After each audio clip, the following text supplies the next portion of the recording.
القصة اللي هحكيها النهاردة مش هتلاقيها في نشرة أخبار، لكن هتلاقيها في بيت كل مواطن. تخيل تخرج من بيتك مريض وترجع بتعب أكتر من المرض نفسه، مش لأن المرض ساء، لكن لأن رحلة العلاج كانت أصعب من الوجع. أسعد الله أوقاتكم بكل خير ولقاء متجدد مع برنامجكم الوعي مع الجورنالجي. النهاردة مش هنتكلم أرقام ولا لوايح ولا هنوجه اتهامات. النهاردة هنحكي حكاية مواطن في رحلته للبحث عن العلاج داخل منظومة التأمين الصحي. عنوان حلقة النهاردة حكاية مواطن، رحلة علاج تاهت بين الطوابير. القصة بتبدأ من مواطن بسيط، راجل على قد حاله. المواطن ده له مشوار شهري، مشوار ألم وتعب. بيصحى من الفجر، يلبس هدومه في هدوء عشان ما يقلقش أهل بيته. المواطن مش خارج عشان شغل ولا رايح مشوار، ده خارج يدور على علاج. شهور وهو ماشي مشاوير طويلة، مواصلات، طوابير، انتظار. أحيانا بيتعرض لكلام يوجع، وأحيانا نظرات شفقة. يرجع آخر اليوم، يا إما العلاج ناقص، يا إما مش موجود، يا إما يرجع من غيره علشان الطبيب قرر إنه ما يجيش، من غير ما يعتذر. ولا همه انتظار ناس، ولا همه أوجعهم. والمواطن البسيط أكتر واحد بيحب بلده، لا اشتكى ولا رفع صوته ولا سأل ليه أنا.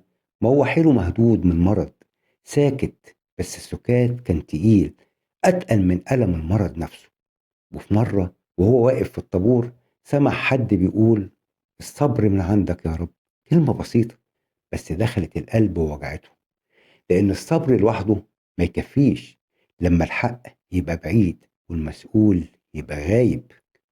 ورسالة مهمة لكل مسؤول: المواطن ما كانش طالب رفاهية ولا زيادة ولا واسطة، كان طالب حق علاج وحق كرامة وحق يرجع بيته حاسس إنه إنسان، مش رقم في كشف. القصة دي مش قصة واحد، دي قصة ناس كتير حوالينا، ناس اتعودت تستحمل لحد ما الوجع بقى جزء من حياتهم. الصبر مش معناه السكوت على الغلط، والرضا مش معناه إنك تقبل الظلم. يمكن المواطن ما قدرش يغير الغلط، لكن قصته تقدر تفتح باب للإحساس وللمسؤولية عند أصحاب القرار.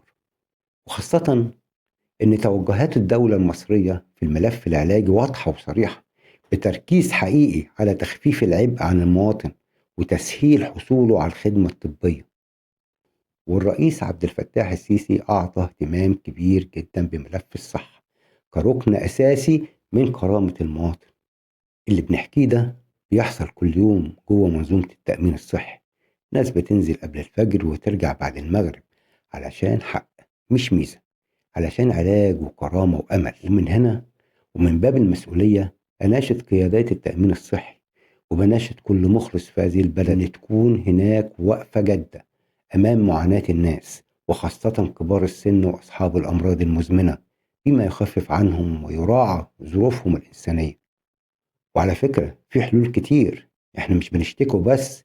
الموضوع مش محتاج تمويلات من الدولة بقدر ما هو محتاج تنظيم وضمير وإرادة، لأن لو زودت عدد الأطباء أزمة الزحام هتنتهي، ولو سهلت إجراءات استخراج الدفتر مش هيبقى هناك معاناة، ولو تمت المراقبة على صيدليات التأمين الصحي الناس هتلاقي العلاج بوفرة. أهم شيء القضاء على قوائم الانتظار، وبكده يبقى ما عندكش مشكلة. الأمر بس محتاج ضمير وإنسانية وإرادة فقط، ومسؤول يقدر حجم المسؤولية. انتظروني في الحلقات الجاية، في موضوعات كتير هنتكلم فيها. دمتم بكل خير. اللهم اجعل عملي وبرنامجي خالصا لوجهك الكريم. وإلى اللقاء في حلقة جديدة من حلقات الوعي مع الجورنالي. مع أرق تحياتي علاء رشاد.